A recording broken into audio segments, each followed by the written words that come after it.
awkward timestamps, and entitled grades.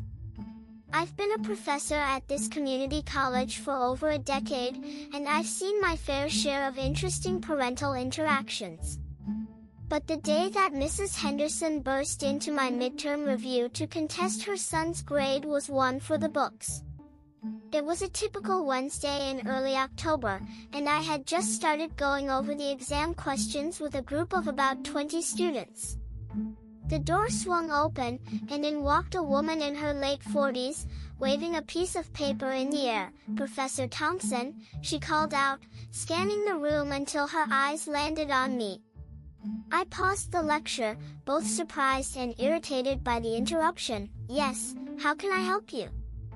I asked, trying to keep my voice level.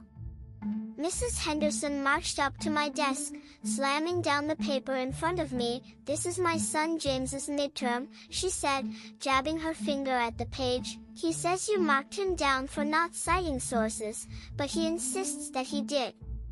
I looked at the time-stamped rubric next to the exam and saw that James had indeed missed several crucial citations.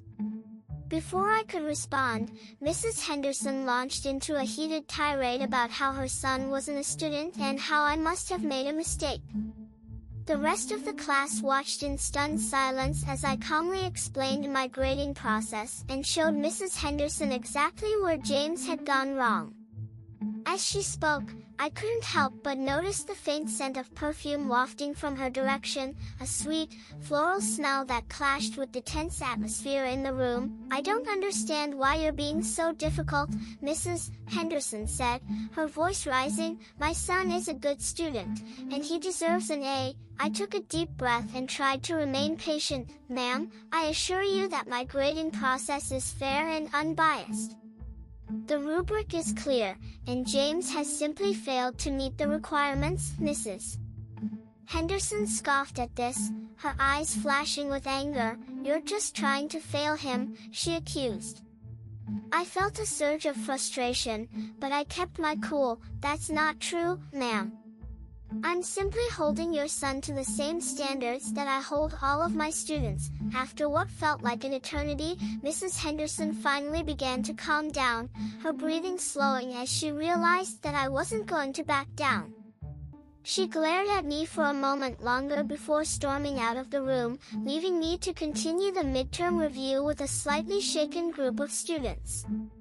As the door closed behind her, I let out a sigh of relief and turned back to the class. "Okay, where were we?"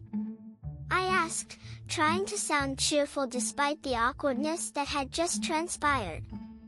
The students looked at each other nervously before one of them spoke up. "I think we were on question 3, he said hesitantly. I nodded and began to review the answers once more, grateful for the distraction from the uncomfortable encounter with Mrs. Henderson. It was an awkward and uncomfortable situation, but I was glad that I had stood my ground and defended my grading standards. As a professor, it's important to be firm yet compassionate when dealing with entitled parents like Mrs. Henderson. After all, we're not just teaching our students, we're also preparing them for the real world, where they won't always get their way.